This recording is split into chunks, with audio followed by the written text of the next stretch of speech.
దేశవ్యాప్తంగా ప్రపంచవ్యాప్తంగా తిరుమల తిరుపతి ఏడుకొండల వాడైనటువంటి స్వామివారి వెంకటేశ్వర స్వామి భక్తులైనటువంటి భక్తులందరికీ నా హృదయపూర్వక నమస్కారాలు. వైఎస్ఆర్ కాంగ్రెస్ పార్టీ భక్తులారా, ప్రజలారా, కూటమి మహాకుట్రకు తెరదీసి ఒక్క అబద్ధం చెప్పినాడు చంద్రబాబు నాయుడు గారు. ఒక అబద్ధం, తిరుమల తిరుపతి లడ్డూ ప్రసాదానికి సంబంధించి ఒక్క అబద్ధం. ఆ అబద్ధం మహా అపచారం. జంతువుల యొక్క కొవ్వుతో లడ్డు తయారు కాబడింది. ఆ లడ్డు జంతువుల కొవ్వు కలపడానికి జగన్మోహన్ రెడ్డి గారి ప్రభుత్వం కారణం. ఆయన నియమించబడినటువంటి టీటీడీ చైర్మన్ వైవి సుబ్బారెడ్డి గారు, భూమన కరుణాకర్ రెడ్డి గారు, ఈవో ధర్మారెడ్డి గారు, వీరి పర్యవేక్షణలోనే ఈ మహా అపచారం జరిగిందని చెప్పి ఒక పెద్ద అబద్ధాన్ని కేవలం రాజకీయపరమైనటువంటి స్వార్థంతో, రాజకీయపరమైనటువంటి కోణంలోనే, మరే వేరే ఏమీ లేదు అందులో. జగన్మోహన్ రెడ్డి అనే ఒక వ్యక్తిని సర్వనాశనం చేయాలి. రాజకీయంగా, సామాజిక విలువల ప్రకారం హిందువుల యొక్క మనస్సులో తీవ్రమైనటువంటి వ్యతిరేకాన్ని ఆయన పట్ల కలిగించి ఆయన రాజకీయ భవిష్యత్తుకు గాని, ఆయన వ్యక్తిత్వానికి గాని శాశ్వత సమాధి కట్టాలా. ఇంతే. ఒకే ఒక వ్యక్తిని నాశనం చేసేదాని కోసం 120 కోట్ల మంది హిందువుల యొక్క మనోభావాలను హత్య చేసినాడు. ఒకే ఒక వ్యక్తిని నాశనం చేసేదానికి. ఎంత చంద్రబాబు నాయుడు మానసిక బలహీనుడు, ఎంతటి దుర్మార్గుడు. ఇప్పటికి 1,00,000 తప్పులు చేసినాడు ఆయన. ఆయన పుట్టినప్పటి నుంచి,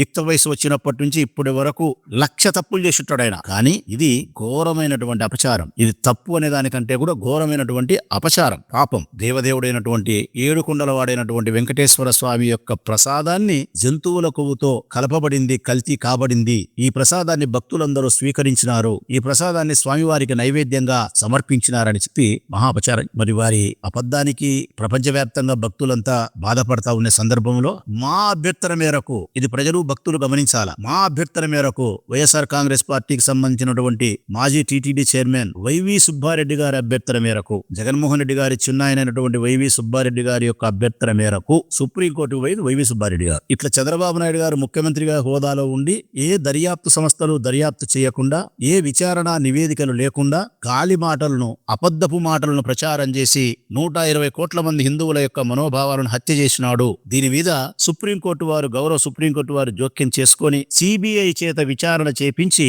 ఈ పవిత్రతను కాపాడాలా అని చెప్పి మంచి ఉద్దేశంతో 120 కోట్ల మంది హిందువుల వైపు నుంచి సుప్రీంకోర్టు పోయింది. మరి మేము తప్పు చేసి ఉంటే, జంతువుల కొవ్వుతో మేము లడ్డూ ప్రసాదాన్ని తయారు చేసిన వాళ్ళమైతే, వైవి సుబ్బారెడ్డి ముద్దాయి అయితే, నేరస్తుడైతే మేమెందుకు సుప్రీంకోర్టు పోవాలయ్యా? మేమెందుకు సిబిఐ విచారణ కోరాలా? ఇదొక్కటి సరిపోదా? ఏ వ్యక్తి అయితే ఒక నిందను మోస్తానాడో, నేర ఆరోపణను ఎదుర్కొంటున్నాడో ఆ వ్యక్తి సుప్రీంకోర్టుకు, భారతదేశంలోనే అత్యున్నతమైన చివరి కోర్టు సుప్రీంకోర్టు, ఆ కోర్టుకు పోయి ఆ కోర్టు ద్వారా భారతదేశంలోనే అత్యంత ఉన్నతమైనటువంటి గొప్పది, అంతకంటే గొప్పది లేదు, దర్యాప్తు సంస్థ సిబిఐ. అటువంటి దర్యాప్తు సంస్థ చేత విచారణ చేయించమని చెప్పి వైవి సుబ్బారెడ్డి గారే కోరితే, జగన్మోహన్ రెడ్డి గారి చిన్నాయన గారే కోరితే, టీటీడీ మాజీ చైర్మన్ గారే కోరితే, వైఎస్ఆర్ కాంగ్రెస్ పార్టీ నాయకుడే కోరితే, ఇక మేము నేరస్తులమా? మేము జంతువుల కొవ్వు కలిపిన వాళ్ళమా? సుప్రీంకోర్టు స్పందించింది. సుప్రీంకోర్టు స్పందించి 120 కోట్ల మంది హిందువుల యొక్క మనోభావాన్ని దృష్టిలో పెట్టుకుని సిబిఐ యొక్క పర్యవేక్షణలో 5 మంది కమిటీ సభ్యులతో, అంటే రాష్ట్ర ప్రభుత్వానికి సంబంధించిన 2 పోలీసు అధికారులు, కేంద్ర ప్రభుత్వం ఆధీనంలో మరొక సిబిఐ యొక్క అధికారులు 2, ఒకరు ఆహార భద్రతకు సంబంధించిన కేంద్రంలో ఉండే ఒక అధికారి, అందరూ కలిపి 5 మంది సిట్ టెస్ట్. ఇది 2024లో ప్రారంభమై 2026 జనవరి ఫిబ్రవరి నాటికి దర్యాప్తు సంస్థ దర్యాప్తును పూర్తి చేసి సిబిఐ సిట్ కోర్టు వారికి, గౌరవ కోర్టు వారికి ఛార్జ్ షీట్ వేసి, ఆ ఛార్జ్ షీట్ లో 210 పేజీలు ఉన్నాయి.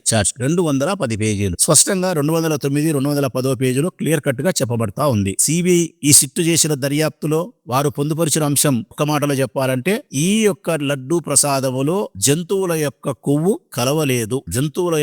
కలవలేదు. ఇందులో ధర్మారెడ్డి గారికి గాని, వైవి సుబ్బారెడ్డి గారికి గాని, భూమన కరుణాకర్ రెడ్డి గారికి గాని, ఈ ప్రభుత్వానికి గాని ఏ సంబంధము లేదు అని స్పష్టంగా చెప్పబడతా ఉంది. దీనికి యావత్ ప్రపంచంలో ఉండే స్వామివారి భక్తులందరూ, హిందువులందరూ సంతోషపడినారు. నేను కూడా సంతోషపడినా. అపచారం జరగలేదు, అపవిత్రం కాలేదు ఆ ప్రసాదం అని చెప్పి. కానీ ఒకే ఒకరే బాధపడింది. ఆ ఒక్కరే కూటమికి సంబంధించినటువంటి నాయకుడు. అందులో మొదటి ముద్దాయి చంద్రబాబు నాయుడు, రెండవ ముద్దాయి పవన్ కళ్యాణ్, మూడవ ముద్దాయి ఇష్టం ఉన్నా ఇష్టం లేకపోయినా నిన్న బీజేపీలు పోయి కూర్చున్నారు కదా, మాధవ్ బీజేపీ అధ్యక్షుడు. వారికి ఇష్టం లేకపోయినా పోయి కూర్చుంటున్నారు, పాపం తప్పలే కాబట్టి. మరి మేము అడుగుతా ఉన్నాం, ఈ రోజు నిజంగా స్వామివారికి అపచారమే జరిగింటే, లడ్డూ ప్రసాదమే జంతువుల కొవ్వుతో కల్తీ అయింటే భారతీయ జనతా పార్టీ మౌనంగా ఉంటుందే? భారతీయ జనతా పార్టీ యొక్క నిర్మాణమే మతతత్వమైనటువంటి పార్టీ. హిందువుల యొక్క భావజాలంతోనే ఆ పార్టీ నిర్మాణం జరిగింది. మరి అటు హిందువుల యొక్క మనోభావాల నిర్మితమైనటువంటి భారతీయ జనతా పార్టీ కేంద్రంలో అధికారం ఉండి, సిబిఐ అన్ని వారి చెప్పు చేతుల్లో ఉండి ఎందుకు వాళ్ళు ఊరుకుంటారు? ఎందుకు వాళ్ళు సీరియస్ గా స్పందించరు? అది మేము పట్టించుకోం. సుప్రీంకోర్టు ఆదేశానికంటే బాబు గారి యొక్క అభిప్రాయమే గొప్పదే అని అడుగుతాను నేను. సిబిఐ అబద్ధం, సిబిఎన్ నిజం. ఇది ఆయన మాట. సిబిఐ అబద్ధం, సిబిఎన్ చంద్రబాబు నాయుడు, సిబిఎన్ నిజమంట. ఈ దేశంలోనే అత్యున్నతమైనటువంటి దర్యాప్తు సంస్థ అయిన సిబిఐ విచారణ చేసిన తర్వాత కూడా చంద్రబాబు నాయుడు గారు, పవన్ కళ్యాణ్ గారు సంతృప్తి చెందలే, బాధపడుతున్నారు. ఈ లడ్డూ ప్రసాదము జంతువుల కొవ్వుతో తయారు కాబడిందని చెప్పలేదే. జగన్మోహన్ రెడ్డి అనే వ్యక్తిని సర్వనాశనం మేము చేయాలని కుట్ర పనితే ఆ కుట్ర ఫలించలేదే. హిందువులందరినీ జగన్మోహన్ రెడ్డికి దూరం చేయలేకపోతున్నామే, ఇదే ఆయన బాధ. ఇక రెండవది, తాను అబద్ధం మాట్లాడినాడు, గాలి మాటలు మాట్లాడినాడు. ఏ దర్యాప్తు సంస్థ దర్యాప్తు చేయకుండా, ఏ నివేదిక లేకుండా, సరైనటువంటి సాక్ష్యము ఆధారం లేకుండా ఎవరో దావనమై ఒక పనికిమాలినోడు మాట్లాడినట్టు ఒక పెద్ద అపచారానికి తెరదీసినాడు. ఇప్పుడు దాని నుంచి తప్పించుకోవాలా? దాని నుంచి తప్పించుకొని జగన్మోహన్ రెడ్డిని సర్వనాశనం చేయాలా? ఎందుకు? ఒక అబద్ధాన్ని నిజం చేసేందుకు, ఒక అబద్ధాన్ని నిజమని యావత్ దేశ ప్రజలను నమ్మించేదాని కోసం మరిన్ని అబద్ధాలు ఆడుతున్నాడు, మరిన్ని కుట్రలకు తెరదీస్తున్నాడు. ఆ మరిన్ని కుట్రలకు తెరదీయడంలోనే, మరిన్ని అబద్ధాలకు మాట్లాడడంలో భాగమే అంబటి రాంబాబుపై దాడి, ఫ్లెక్సీలు పెట్టడం. నిన్న మళ్ళా 9 మంది మంత్రులతో సహా వచ్చినాడు. ఒక పక్క దత్తపుత్రుణ్ణి, ఒక పక్క పుత్రుణ్ణి, ఒక పక్క ఏమో దత్తపుత్రుని పెట్టుకున్నాడు, మరొక పక్క ఏమో పుత్రుని పెట్టుకున్నాడు. వీళ్ళు కాదని చెప్పి 6 మంది మినిస్టర్లు పెట్టుకొని 9 మందితో వచ్చినాడు. వచ్చి చక్కటి అబద్ధానికి రంగం సిద్ధం చేసి ఎంతటి నిస్సిగ్గుగా మాట్లాడుతున్నాడు ప్రజలారా ఆయన. ఎంతటి నిస్సిగ్గుగా. జంతువుల కొవ్వు కలసలేదని ఎవరు చెప్పినారు? మీ కల్లో కనపచ్చి చెప్పినాడా? అక్కడ మళ్ళా ఒక వ్యంగ్యమైన పరుషమైన మాట. మీ దేవుడు చెప్పినాడా? ఇది ఒక ముఖ్యమంత్రి మాట్లాడాల్సిన మాటేనా? ముఖ్యమంత్రి మాట్లాడితే ఏం మాట్లాడాలా? భగవంతుడు ఒకడే ఉన్నాడు. మతాలు కులాలు ఎన్ని ఉన్నప్పటికీ కూడా దేవుడు ఒక్కడే. ఈ మతం ఈ పేరుతో పిలుస్తుంది, ఆ మతం ఆ పేరుతో పిలుస్తుంది. ముస్లిం అల్లా అంటుంది, క్రైస్తవులు జీసస్ అంటారు, హిందువులు వెంకటేశ్వర స్వామి అంటారు. ఇదే ప్రజలారా అని చెప్పాల్సిన ముఖ్యమంత్రి వ్యంగ్యంగా జగన్మోహన్ రెడ్డి గారిని మీ దేవుడు కల్లో వచ్చి చెప్పినాడా? ఏ కదా నీ స్థాయికి, నీ పదవికి, నీ వయస్సుకు తగిన మాటలు కాదు. మేము అడుగుతా ఉన్నాం ముఖ్యమంత్రి గారిని, నీకెవరు చెప్పినారయ్యా జంతువుల కొవ్వు కలిసిందని? మాకు కళ్ళు వచ్చి మా జగన్మోహన్ రెడ్డి గారికి వాళ్ళ దేవుడు చెప్పినాడు అంటున్నావు. మా దేవుడైతే మటుకు వెంకటేశ్వర స్వామి, మా దేవుడైతే మటుకు ఈశ్వరుడే, మా దేవుడైతే మటుకు శ్రీరాముడే. రైట్. మరి నీకెవరు చెప్పినారు? కళలో కనిపించినారా? నీకెవరు కనిపించి చెప్పినారు జంతువుల కొవ్వు కలిసిందని? మొట్టమొదటి చెప్పినప్పుడు పోలీసు వాళ్ళు చెప్పలే, షిట్టు చెప్పలే, బట్టు చెప్పలే, సిబిఐ చెప్పలే, ఎవరు చెప్పలే? సిబిఐ అని చెప్పినాడు. ఆ సిబిఐ అంటే చెప్పినాడు. నీకెవరు వచ్చినారు కల్లో? చనిపోయినటువంటి మీ తాత ముత్తాతలు ఎవరన్నా వచ్చి కళ్ళు వచ్చి చెప్పినారా మీకేమన్నా? నువ్వైతే మటుకు గాలి మాటలు మాట్లాడచ్చు, నువ్వైతే మటుకు సుప్రీంకోర్టు లెక్క చేయకూడదు, నువ్వైతే మటుకు సిబిఐ దర్యాప్తును నమ్మకూడదు. నీకు అనుకూలంగా వస్తే సిబిఐ గ్రేట్, నీకు అనుకూలంగా రాకపోతే సిబిఐ అబద్ధం. ఆ సిట్టులో ఈ ఆంధ్రప్రదేశ్ సంబంధించిన పోలీసులు 2 ఉన్నారు ప్రజలారా.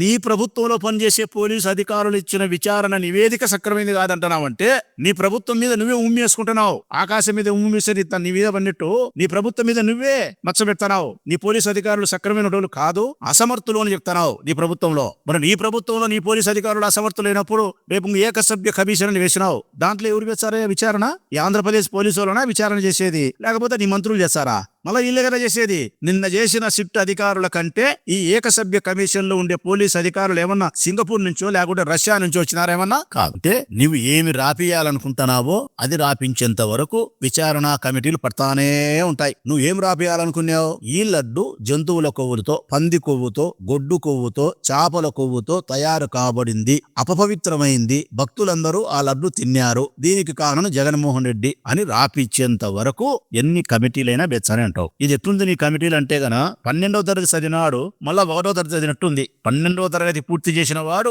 మళ్ళా 1వ తరగతి చదివినట్టుంది. సిబిఐ దర్యాప్తు చేసిన తర్వాత, సుప్రీంకోర్టు ఆదేశించిన తర్వాత ఇప్పుడు మళ్ళా ఆంధ్రప్రదేశ్ పోలీసు వాళ్ళు విచారణ చేస్తారంట. అసలు ఇది కోర్టులో నిలబడుతుందే? కోర్టు అంగీకరిస్తుందే? సుప్రీంకోర్టును మీరు గౌరవించినట్ట? అంటే మీ మతి స్థిమితం సక్రమంగా లేదు. జగన్మోహన్ రెడ్డిని నాశనం చేయాలన్న ఒకే ఒక దురుద్దేశం నిన్ను ఎంత దూరమైనా ప్రయాణింపజేస్తాంది, ఎంత దూరమైనా మతి భ్రమించి నువ్వు పనిచేసే పరిస్థితికి నువ్వు తయారైనావును. ఇది ప్రజలందరూ గుర్తిస్తున్నారు. ప్రజలందరూ ఈ వ్యవహారాన్ని గుర్తిస్తా ఉన్నారు. నేను ఈ పచ్చపత్రికలైతే ఈరోజు ఆంధ్రజ్యోతి పేపర్ తీస్తే ఎంత అసహ్యకరంగా ఉందంటే, తిరుపతి లడ్డూ ప్రసాదము జంతువుల కొవ్వుతో కలిసిన మాట నిజమేనంట. చంద్రబాబు నాయుడు వ్యాఖ్య. ఈనాడు ఆంధ్రజ్యోతి పత్రికలు పట్టుకుంటే తిరుపతి లడ్డూ ప్రసాదం జంతువుల కొవ్వుతో కలిసిందని చెప్పి నిజమని చెప్పి తాటికాయంత అక్షరాలతో రాసినారు. ఎంత ఆనందం వీళ్లకు. ప్రపంచమంతా బాధపడుతుంది ఆ మాట వింటే. కానీ ఈ 2 పత్రికల మటుకు అంత ఆనందంగా ఉంది. అబద్ధాన్ని నిజం చేయాలని చెప్పి చంద్రబాబు నాయుడు చేసే ప్రయత్నానికి 2 వైపులా 2 సంకల కింద ఊతకర్రలైనాయి. ఆంధ్రజ్యోతి, ఈనాడు. ఈ 2 పత్రికలను గొయ్యి తీసి పాతి పెట్టే గాని ఈ రాష్ట్రానికి బట్టే దరిద్రం వదలదు. ఈ రాష్ట్రానికి బట్టే దరిద్రమే వదలదు. స్వామివారి పట్ల, స్వామివారి భక్తుల పట్ల ఇంత అపచారానికి కారణభూతులైనటువంటి చంద్రబాబు నాయుడు పవన్ కళ్యాణ్ పేరు ఉచ్చరించాలన్నా కూడా మాలాంటి వాళ్లకు అసహ్యం కలుగుతాంది. విధిలేని పరిస్థితుల్లో వాళ్ళ పేరును ఉచ్చరించడమే. మళ్ళీ నేను ఆయన పవన్ కళ్యాణ్ వచ్చి మాట్లాడుతున్నాను పెద్ద మొగోని మాదిరి. అసలు నేను అడుగుతా ఉన్నా పవన్ కళ్యాణ్ ను, మీరు దేవుడే లేడన్నారు కదా స్వామి, మీరు దేవుడే లేడు, ఊరికే మనసులో భ్రమ, లేని వాని గురించి ఏం మాట్లాడన్నాడు మీ అన్న.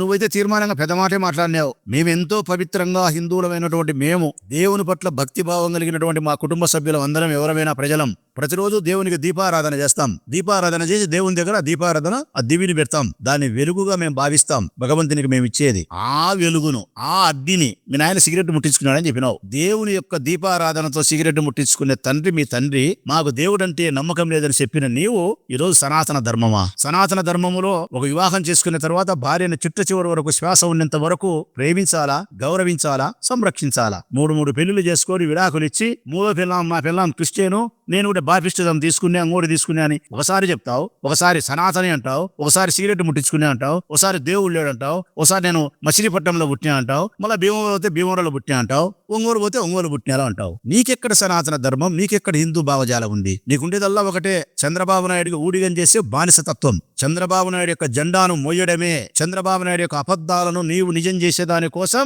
బానిసతత్వంతో నువ్వు జీవిస్తానవే తప్ప నిజంగా సనాతన ధర్మం నీకు లేదు. నిజంగా నువ్వు హిందూ భావజాలంతో నువ్వు లేవు. నీది ప్రశ్నించే పార్టీ కాదు. డూడు బసవన్నని తల ఊకొట్టే పార్టీ నీ పార్టీ. నీ పార్టీకైనా, చంద్రబాబు నాయుడు గారు పార్టీకైనా, మరొక మీలాంటి పార్టీలకైనా ఈ రాష్ట్రంలో నూకలు చెల్లినాయి. నేను చెప్తా ఉన్నా కదా, రేపు రాబోయే భవిష్యత్ కాలంలో ఎప్పుడైనా సరే ఈ రాష్ట్రంలో ఉండబడిన హిందూ అనే ఏ ఒక్క హిందువు కూడా నీ పార్టీకి ఒక్క ఓటు వేయడు. నీకు సమాధి కట్టి తీరుతారు. ఇంతకుముందు చాలా భారతదేశంలో సంబంధించి ఎన్నో ఎన్నికల్లో ఒకసారి ఎర్రగడ్డతో ఓడిపోయినాడు, ఒకసారి మరో దాంతో ఓడిపోయినారు అంటారు. నువ్వు తిరుపతి లడ్డూతోనే మీరు సర్వనాశనం అవుతారు. మీరు ఇప్పటికైనా బుద్ధి తెచ్చుకొని వీరికి ఈ కథ సమాప్తం చేస్తే మంచి